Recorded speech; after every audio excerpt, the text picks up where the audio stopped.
Imagine being so committed to your beliefs that you'd rather endure unthinkable pain than deny them.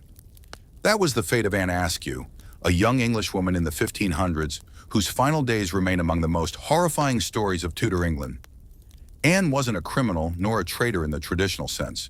Her only crime was daring to stand by her faith during a time when England was deeply divided by religious conflict. For this, she was arrested, not once but twice.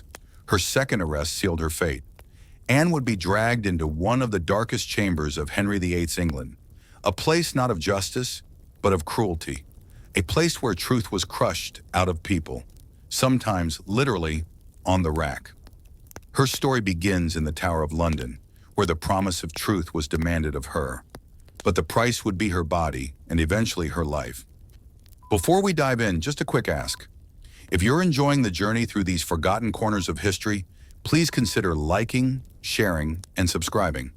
It doesn't cost you anything, but it means everything to the channel and helps keep these stories alive. Thank you so much. The Rack of Cruelty. Inside the grim stone walls of the Tower of London, Anne Askew was brought before the dreaded torture device known simply as the rack. This brutal machine was designed to stretch a prisoner's body to the very limits of endurance, pulling joints apart in a slow and excruciating manner. For most, even the threat of it was enough to break their resolve. But Anne was different. The authorities wanted her to betray others, wealthy, powerful women who were suspected of sharing her Protestant beliefs. If she named names, she might have been spared, but Anne refused. Her silence was not defiance for its own sake. It was her shield, her final act of loyalty to those who had trusted her. And so, the rack was prepared. Her wrists and ankles were fastened with iron restraints. With each turn of the device, her body was stretched farther, the tension climbing, her joints straining. She must have felt as though her body was coming apart. Witnesses claimed her bones and tendons audibly creaked under the pressure, but still, she would not speak. What makes Anne's ordeal even more shocking is who ordered the torture. Normally, women were spared such treatment. It was seen as too extreme, even by the standards of Tudor England. But in Anne's case, the pressure to extract confessions was so great that Chancellor Thomas Wriothesley himself and Richard Rich, another powerful statesman, personally took turns tightening the rack. Anne's body was so damaged by this ordeal that she could no longer walk afterward. She had to be carried to her cell, her frame broken, her spirit tested, but unbowed. In this moment, Anne's suffering transformed her into more than a victim. She became a symbol of defiance, a young woman refusing to betray her beliefs, even when subjected to one of the cruelest tortures ever inflicted in the Tower. It was a moment that sealed her fate. Anne would never recover from the injuries of the rack, but her captors were not finished. They had one final terrible punishment in store for her, a public execution that would burn her memory into history. The fire that could not silence her. On July 16, 1546, the day of Anne Askew's execution arrived. She was only in her mid-20s, yet her broken body already bore the scars of torment. Too weak to stand or walk, she was carried on a chair to Smithfield, the place where many martyrs had met their end. A large crowd had gathered, drawn by both curiosity and fear.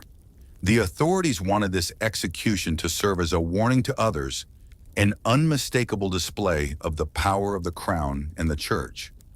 Anne Askew would not die in silence or secrecy. She would be made an example. At the site, she was tied to a wooden stake, but her tormentors had added something unusual. Small bags of gunpowder were fastened to different parts of her body. This was not an act of mercy. Rather, it was meant to hasten her death in a dramatic display of fire and thunder.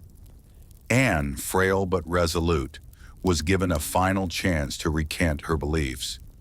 Even at this last moment, had she publicly denounced her Protestant faith, her life might have been spared. But Anne refused. Her words were calm and unwavering. She would not deny her faith, even if it cost her life. The faggots of wood were set alight. Flames licked upward, consuming the air, cracking and spitting. Anne's figure stood against the growing blaze, the crowd watching in horrified silence.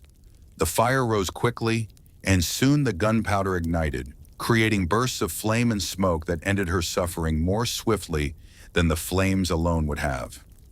What made this execution so horrifying was not only the method itself, but the sheer cruelty of executing a woman already broken by torture. Her body, crippled by the rack, had to be held upright just to burn. And yet in her final moments, Anne displayed remarkable composure. She did not waver. She did not renounce her beliefs. She met death as steadfastly as she had met the rack. For the crowd, it was a chilling spectacle. For history, it was the making of a martyr. Anne Askew's final moments showed the world that even the most brutal punishments could not crush the human spirit when it clung to conviction. Her story continues to echo across centuries as one of the most horrifying yet inspiring tales of Tudor England. Anne Askew's death was meant to terrify others into submission. Instead, it became a story of defiance, a reminder of the terrible cost of conscience in a world ruled by fear. Her horrifying end shows us how far authorities will go to break the human spirit. Yet it also shows how even in the face of torture and fire, one voice of resistance can echo for centuries. What do you think? Was Anne Askew's defiance an act of incredible bravery or a tragic waste of life in a world unwilling to listen? Let me know in the comments. And if you want more stories of dark history and forgotten suffering, don't forget to like this video, subscribe, and join me again for more tales from the shadows of the past. Thank you and see you in the next episode of Dark Lore.